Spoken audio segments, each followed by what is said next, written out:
안녕하세요, 시청자 여러분. 비욘디 채널에서 만나 뵙게 되어 정말 감사드리고, 또 이렇게 늦은 크리스마스 밤에 또 이 채널을 보시는 분들에게 여러 분들에게 조금이라도 제가 좀 어떤 의학적인 도움, 특히 코로나에 관한 것뿐 아니라 호흡기 쪽에 궁금하신 점이 있으면 제가 아는 한에는 성의껏 답변을 해 드리겠습니다.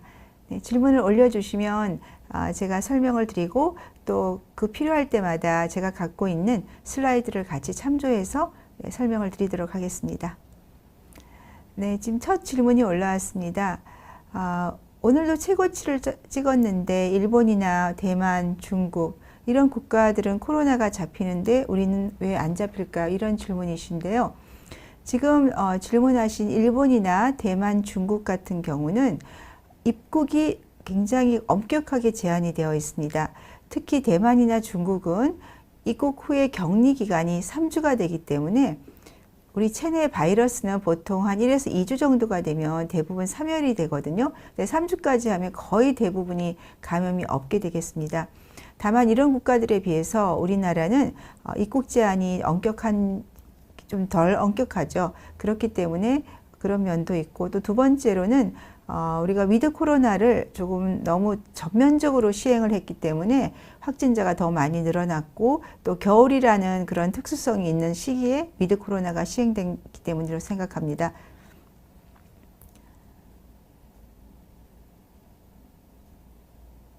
네, 두 번째 질문인데요. 치료제는 안정한 약인가요? 치료제가 보급되면 부스터샷 좀 지켜보면서 맞아도 될까요? 네, 말씀하셨습니다. 우리가 경구치료제뿐 아니라 국내 항체치료제도 같이 있습니다. 그래서 사실은 항체치료제가 조금 더 원활하게 이런 외래진료센터라든지 생활치료시설에 보급이 된다면 지금처럼 중증자가 많이 줄어들 수 있어서 저는 정부에 좀 그런 걸 많이 요청을 하고 있는데, 아직까지 이런 외래진료센터 같은 곳에서 이 항체치료제를 제대로 보급이 안 되어 있고, 그 이유는 주말 같은 경우는 간호사 의료 인력이 매우 부족해서 주사를 거의 못 맞고 있다고 합니다. 우선적으로 그 치료제가 좀 보급이 잘 되고, 두 번째로는 우리가 구급 이송차 같은 경우에 보건소에서 반드시 구급차를 타고 오셔야 된다고 하는데, 사실 우리가 코로나 검사하러 갈 때도 자기 차로 가게 되고, 이런데 꼭 치료받으러 가는 경우에도 다 마스크하고 페이스 실드까지 같이 하거든요. 그런 면에서 이송차를 꼭 구급차를 타고 가는 것이 아니라 자기 차로 가서 주사 1시간 맞고 1시간 경과 본 후에 오면 되기 때문에, 이러한 점에서 정부가 조금 더 뭐라고 하나, 조금 더 과학적인 데이터를 가지고 접근을 하게 되면 많은 분들이 혜택을 받으실 수 있고요. 지금 말씀하신 경구치료제는 특히 파이자의 박스로비드 같은 경우는 상당히 안정성이 있는 것 같습니다. 물론 효과도 거의 90% 가까이 좋기 때문에 앞으로 우리가 경구치료제가 들어오게 되면 많은 분들이 혜택을 볼 수 있고요. 부스터샷은 많이들 고민을 하시는데요. 부스터샷에 우리가 효과는 분명히 있습니다. 다만 지금 보시면 효과 자체가 이 슬라이드에 잠깐 보실 수 있는데요. 감염 자체는 한 11배 정도 맞고, 중증도는 한 19배 정도 막을 수 있다는 거고, 이스라엘 데이터입니다. 이스라엘 데이터를 보시더라도 한 90% 가까이 사망률을 감소시킨다고 되어 있고요. 감염도 한 83% 정도 차단이 되어 온다고 하지만, 이게 오미크론 전이고, 그리고 어느 정도 기간이 되는지는 알 수가 없기 때문에 저는 부스터샷은 고령자, 그리고 정말로 요양시설 이런 데서 투병하시는 분이나 여러 사람들과 만나는 분 중에서 2차 접종까지 부작용이 없었던 분에 한해서 접종을 권고를 드리고요. 2차까지 맞으셨으면 우리가 몸에 있는 장기 기억세포는 남아 있어요. 그래서 중증으로는 거의 가지 않습니다. 그래서 저는 개인적으로 자기의 건강 상태가 좋으신 분들은 2차 접종을 완료하셨다면, 이런 고령의 기저질환자가 아니라면은 본인의 개인 선택에 따라서 선택하는 것이 맞다고 생각합니다.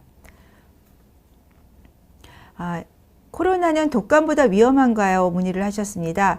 독감의 치사율은 한 0.1%로 되어 있는데요. 아직 이 코로나 자체는 초기에는 이태리 같은 경우는 거의 13%까지 치사율이 나왔고요. 지금은 한 1에서 2% 정도까지 되어 있습니다. 국내는 지금 0.86%까지 올라갔는데 사실은 0.3까지 떨어졌었어요. 그래서 얼마나 초기 치료를 잘하냐에 따라서 저는 독감과 유사하게 갈 수 있다. 특히 이제 항체 치료제와 경구 치료제를 잘 사용하게 되면 그 정도까지 갈 수 있을 것 같고, 이번에 나온 오미크론 같은 경우는 물론 많은 나라가 백신을 맞고 감염이 돼서 그렇지만 영국에서도 한 40%에서 50% 입원율 감소가 있고요. 스코틀랜드는 70%, 그다음에 남아공에는 거의 80% 정도가 입원을 하지 않는다고 합니다.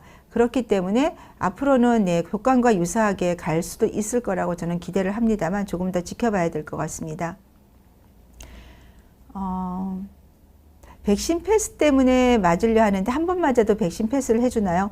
아직은 정부에서 인정해주지 않고 있습니다. 그래서 백신을 1회 접종하신 분 중에는 일부에서는 부작용이 상당히 좀 심해서 2차를 못 맞는 분들이 계세요. 저는 그런 분들에 대해서는 병원에서 검사를 통해서 의사 소견서, 진단서가 있으면 보건소에서 발부를 해 주시면 좋은데 실제적으로는 거의 불가능합니다. 정부가 백신을 맞을 수 없는 부작용으로 인정한 경우는 희귀혈전, 심근염, 그리고 우리가 3가지 정도이기 때문에 그 3가지 해당이 되지 않으면 받지를 못합니다. 하지만 제가 본 여러 사례, 또 저도 마찬가지인데요. 큰 부작용이 있으면 사실은 2차 접종을 못하게 되기 때문에 1차라도 접종을 하게 좀 이렇게 유도나 어떤 격려를 하기 위해서는 이런 2차 접종을 하기 어려운 경우는 정부가 백신 패스를 해주는 것이 필요하다. 그리고 저는 부스터샷을 백신 패스를 하는 데는 개인적으로는 조금 고려가 필요하다고 생각합니다. 왜냐하면 2차 접종을 하게 되면 대부분 장기 면역을 가지고 있고 부스터를 맞는다고 하더라도 그 기간이 얼마나 될지 몰라요. 지금 사실은 2차 접종을 하게 되면 한 달 뒤부터 이 중화항체가 떨어지고 3개월이 되면 3분의 1 이하로 떨어집니다. 그렇기 때문에 부스터샷을 저는 백신 패스의 조건으로 다시 강화를 하는 것은 정부가 조금 고려를 해 주실 필요가 있다고 생각합니다. 코로나 정책상의 진단키트를 적극적으로 활용하냐 아니냐의 차이인 것 같습니다. 네, 5억 개 이상의 진단키트를 구매해 배포한다고 미국에서 얘기했거든요. 네, 저는 동의합니다. 우리는 이제 위드 코로나라고 하는 것은 정말 생활 속에서 코로나를 진단하고 치료를 받는 것인데요. PCR 검사는 지금처럼 추운 날씨에 많이 가보셨지만 1시간, 2시간 이상 기다리게 되고 결과가 하루 이틀 후에 나오는 경우도 좀 많습니다. 그렇다면은 지금처럼 이렇게 오미크론은 이틀 사이에 더블링 2배가 될 정도로 감염력이 높은데 이틀 있다가 결과가 나오면 안 되겠죠.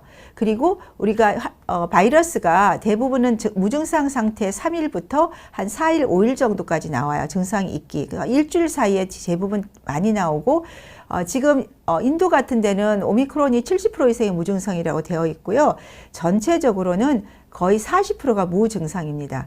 그리고 20대 이하는 60% 이상이 무증상이고 산모는 54%가 무증상, 그리고 여행객들도 50%가 무증상이라고 되어 있습니다. 그렇다면은 우리가 무증상 상태에서 빨리 진단을 하는 게 가장 효과적이겠죠. 저는 진단키트, 여기서 말하는 5억 개 이상의 진단키트는 신속 항원키트를 얘기합니다. 집에서 언제나 검사를 할 수 있게. 영국에서 우선 학교에 등교를 할 때 아이들이 확진자가 나오면 그 아이들을 다 격리하는 것이 아니고 집에서 진단 키트를 사용해서 검사를 하고 음성일 때 등교하죠. 검사 10분밖에 안 걸리지 않습니까? 그런데 비용이 좀 부담스러울 수 있어요. 그래서 정부에서 이렇게 확진자가 많을 때는 학교에 등교할 때나 학원에 갈 때나 직장에 출근할 때나 누군가 어르신을 만날 때나 모임을 갈 때나 갔다 와서나 진단 키트를 사용하게 되면 굉장히 효과적으로 알 수 있고요. 일주일 이내 바이러스 양이 많을 때는 거의 95% PCR과 똑같고요. 특히 초기 바이러스와 다르게 이 델타나 오미크론은, 특히 델타는 기존 바이러스에 비해서 1000배가 코에서 바이러스가 증식을 많이 한다고 되어 있고 오미크론은 더 바이러스 증식량이 많기 때문에 신속항원 자가검사 키트를 하게 되면 대부분 양성으로 나올 수 있습니다. 저는 적극적으로 정부에서 이런 정책을 좀 해서 키트를 무료 아니면 가격을 많이 좀 저렴하게 해서 많은 분들이 일상생활에서 사용할 수 있게, PCR 검사를 또 이런 요양시설에 계신 분이나 의료진들한테 일주일마다 검사를 하게 해요. 그러니까 백신을 맞지 않았거나 1회 접종자에게. 저는 그것도 고려가 필요하다. 왜냐하면 일주일마다 검사하는 것도 너무 힘들고 비용 대비 경제적으로도 안 좋지만 굉장히 아파요. 그런데 신속항원 키트를 일주일에 2번 연속으로 하는 것이 사실은 저는 훨씬 경제적일 뿐 아니라 시간 전략도 할 수 있고 정확도도 차이 없다고 생각하기 때문에 저는 적극적으로 권장하고 싶습니다. 언제쯤 신종플루처럼 정상적인 생활이 가능할까요? 네, 신종플루 때도 많은 분들이 아주 공포 속에서 살았죠. 근데 백신이 나오고 그 다음에 우리가 먹는 경구치료제 타미플루가 나오면서 신종플루가 일반 독감처럼 똑같이 됐죠. 마찬가지로 이 코로나19도 지금 점점 바이러스가 약간 약화되는 것 같아요. 전파를 높이려고. 그리고 항체치료제와 경구치료제가 지금 나오고 있기 때문에 저는 내년 상반기 정도면 완전히 정상적인 생활은 아니지만 지금처럼 모든 생활이 제약받는 그런 상태는 아닐 거라고 생각합니다. 코로나 감염자도 백신을 다시 맞아야 되나요? 생활치료시설에 격리 중이고 백신 미접종자였다고 합니다. 자, 코로나 감염이 되시면 몸의 일정 부분 면역을 갖게 되는 거죠. 그래서 코로나 감염자는 백신 접종자와 유사하게 항체가 있는데요. 제가 하나 슬라이드를 보여드릴게요. 코로나 감염자가 백신을 맞게 되면 사실은 훨씬 항체가 많이 생깁니다. 그래서 슈퍼 면역을 갖게 된다고 그래요. 그러니까 슈퍼 면역이란 건 일반적인 백신 2회 접종자보다 백신을 맞고 감염이 되신 분이 훨씬 항체가 많이 생기는 거죠. 그래서 저는 가능하면 백신을 한 번 정도, 백신을 2번 맞는 것은요 의미가 없다고 되어 있어요. 백신을 한 번만 맞으셔도 되고요. 지금 이 슬라이드를 보시면 여기 보시면 이게 리커버리라고 되어 있죠. 한 번 회복한 경우에 한 번 맞는 경우, 근데 2번 맞는 건 똑같거든요. 그러니까 감염이 되시면 한 번만 맞으세요. 예, 한 번만 맞고 그 다음에 브레이크 스루라고 해서 이제 돌파가 되면 조금 더 생기죠. 그래서 1회 접종만 맞으시면 돼요.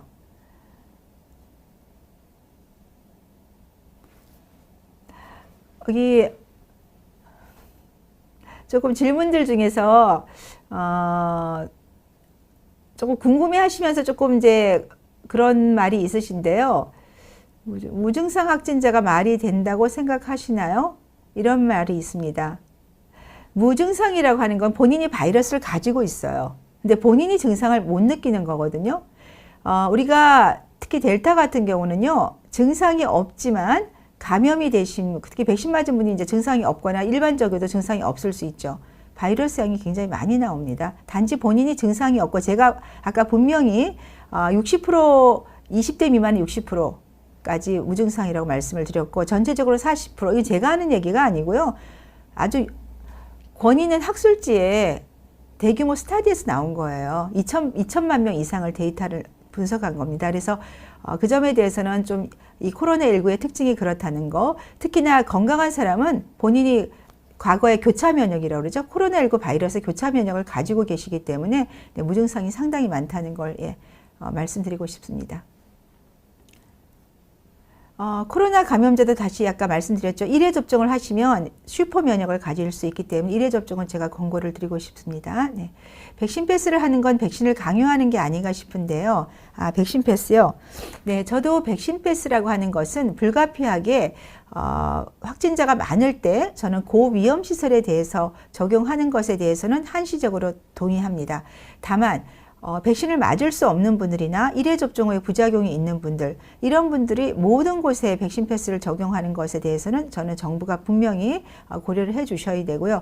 특히 청소년들은 이 장기적인 어떤 부작용에 대해서 많이들 걱정하고 계시는 거고, 또 단기적으로도 사실은 20대 이하, 30대 이하인 경우에는 우리가 신근염 자체가 30대 이상보다 5배가 높습니다. 그렇기 때문에 개인의 선택에 맡겨서 접종을 하게 해주셔야 되고, 특히나 학교는 등교를 하는데 학원이나 도서실 같은 데는 백신 패스를 적용하는 것에 대해서는 저는 개인적으로 반대입니다. 일부에서는 뭐 학원이 더 공간이 작고 밀폐돼서 하지만 그렇게 학교가 훨씬 오랫동안 있죠. 네. 그리고 학교에선 점심시간에 마스크도 벗습니다. 저는 그런 형평성 문제를 생각한다면 청소년은 반드시 학습권이 침해되지 않는 한에서 한시적으로 확진자가 좀 많을 때 백신 패스를 일시적으로 저는 고위험 시설에 적용하는 것에만 찬성을 하는 편입니다.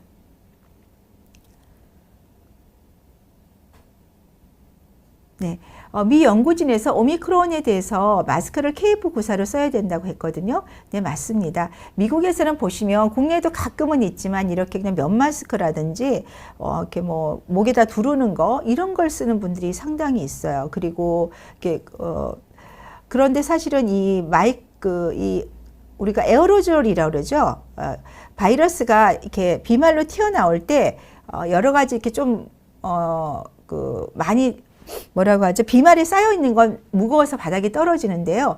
비말이 작게 쌓였거나 쌓여있지 않은 바이러스는 공중에 에어로졸 형태로 떠다니죠. 그러면 공간이 밀폐가 되어 있고 문이 열려 있지 않다면 환기가 안 돼 있으면 그게 들어갈 수가 있어요. 그래서 최소한 KF94를 써야지만 우리가 94% 정도 막을 수 있다는 거고, 근데 국내는 사실은 이게 거의 다 KF94를 쓰기 때문에 문제가 없지만 미국이나 다른 나라들은 마스크들을 좀 잘 못 쓰는 것 같아요. 예, 부족해서 그런 것도 있고, 예, 우리나라는 KF94를 써야 된다고 당연히 생각합니다. 백신의 장기적인 부작용에 대해서는 데이터가 없습니다. 네. 그렇죠. 10년, 20년 후에 백신 부작용을 알 수가 없는데 안전하다고 생각하시나요? 문의를 하셨습니다. 네, 그렇습니다. 장기 부작용에 대해서는 알 수가 없고 그래서 긴급 승인만이 난 거죠. 너무 전 세계가 코로나19로 일상생활이 중지가 됐기 때문에 이제 백신에 의존을 할 수밖에 없는 것이고, 단기적으로는 나온 여러 가지 뭐 임상 3상에 없었던 희귀혈전이라든지 신근염 이런 부작용들에 대해서는 우리가 앞으로도 조금 더 어떤 연구가 필요할 것 같고요. 또 장기적인 부작용에 대해서도 아마 지속적으로 데이터를 축적해 나갈 것으로 생각합니다. 백신을 처음 맞으려면 어떤 백신을 맞아야 되냐고 물었어요. 네, 지금 백신은 이제 한 세 가지 정도의 종류가 있죠. 우리가 맞은 건 두 가지 종류입니다. 아데노바이러스 벡터 기반 백신과 새로 만들어진 mRNA 백신이죠. 네, 초반에 아데노바이러스 벡터 백신은 비용이 저렴하고 보관이 용이해서 이제 좀 저개발 국가에 많이 좀 분배가 됐고 국내도 가장 처음 맞았는데 아무래도 희귀혈전에 그런 부작용 문제가 있었고 또 mRNA 백신에 비해서 중항체 형성량이 적습니다. 그래서 지금은 다 mRNA 백신으로 맞게 되어 있는데 mRNA 백신은 이제 문제가 신근염이 가장 큰 부작용인 것 같습니다. 그런 면에서는 청소년 백신에 대해서는 개인의 선택에 맡겨야 된다고 말씀을 드리는 거고요. 네. 백신 3차 맞으려고 레키노라즈를 왜 안 쓰냐고요? 네, 의료 현장에서 의사분들도 잘 모르고, 저는 레키노라즈에 대해서는 뭐 아시는 분은 알지만 저는 3월부터 항상 말씀을 드려서 왜 그러냐면 저는 해외 이제 연구 데이터를 받고 그리고 이제 그 트럼프 대통령이 정말 드라마틱하게 좋아지셨어요. 그리고 기전적으로 이 항체 치료제라고 하는 거는 우리가 바이러스가 인체에 결합을 하려면 스파이크 단백질에 그 H2 리셉터의 수용체에 결합을 하잖아요. 그럴 때 스파이크 단백질이 얘가 가서 붙어주는 거기 때문에 세포로 아예 못 들어오게 차단을 시켜요. 그렇기 때문에 초기에 맞게 되면 정말 효과가 좋습니다. 국내 레키노라즈는 82% 예, 입원 사망률 감소를 가져오죠. 그렇다면 지금 경부치료제는 거의 유사할 정도에 다만 주사제이기 때문에 주사를 맞을 공간이 필요해요. 도리어 부작용은 거의 없습니다. 국내에 3만 건 넘게 주사를 했지만 한 건도 사망이나 큰 부작용이 없었어요. 그래서 저는 생활치료시설에 투입을 해야 된다고 많이 말씀을 드렸는데 이 생활치료시설에 의료진이 부족하다고 해서 못한다고 하시다가 최근에는 이제 해주시겠다고 하셨는데 지금도 의료진이 부족한 것 같습니다. 우선 생활치료시설은 아직 세팅이 안 돼 있고요. 외래진료센터도 맞으려면 토요일 일요일은 간호사분이 없어서 못 맞고 또 서울에서도 이 주사를 맞춰주는 외래진료센터가 그러니까 외래진료센터는 재택진료기관이에요. 세 군데 제가 어제 확인 세 군데 정도라는 거예요. 그래서 하루에 10명밖에 못 맞는답니다. 저는 정부한테 조금 더 계속 말씀을 드리고 싶어요. 이 항체 치료제를 증상 발현 일주일 이내만 맞으시면 82%가 중증으로 가지 않습니다. 경부치료제가 들어오기 전까지 아직까지는 델타가 우세종이기 때문에 항체 치료제를 적극적으로 전 투여하면 많은 분들이 생명을 구할 수 있고 제 환자분들 같은 경우는 다 중증 호흡기 환자인데 정말 중환자실에 입원하신 분조차도 항체 치료제 맞고 퇴원해서 외래 오시거든요. 그래서 근데 의사분들도 잘 모르고 재택치료를 하시는 분들조차도 이 효능에 대해서 전혀 모르고 계세요. 정말로 좀 너무 많이 안타깝고 정부가 경부치료제에 들어오기 전까지는 정말 이 레키로나주를 적극적으로 사용해 주는 것을 전 강력히 권고드리고 싶습니다. 저도 걸리면 저도 당연히 맞고 싶고요. 50세 이상의 나이거나 18세 이상의 어떤 조그만 기저질환만 있어 맞으실 수가 있어요. 그리고 사실은 저는 미국은 12세 이상 다 맞을 수 있거든요. 더 저는 대폭 늘려야 되고 경구치료제가 들어오더라도 경구치료도 5일간 맞아요. 그리고 어떤 설사나 이런 좀 가벼운 부작용이 있지만 경구로 복용하기 어려운 분이나 또 신장이나 간이 나쁜 분은 못 먹거든요. 경구치료제를. 그럴 때 항체치료제 주사를 할 수 있기 때문에 항체치료제가 없어지는 게 아니에요. 같이 갈 수 있고 또 국내에서는 흡입제로 치료를 할 수 있게 지금 개발 중이고 흡입제 치료가 되면 집에서 경구치료제처럼 같이 사용할 수 있거든요. 네, 강력히 권고드리고 싶습니다.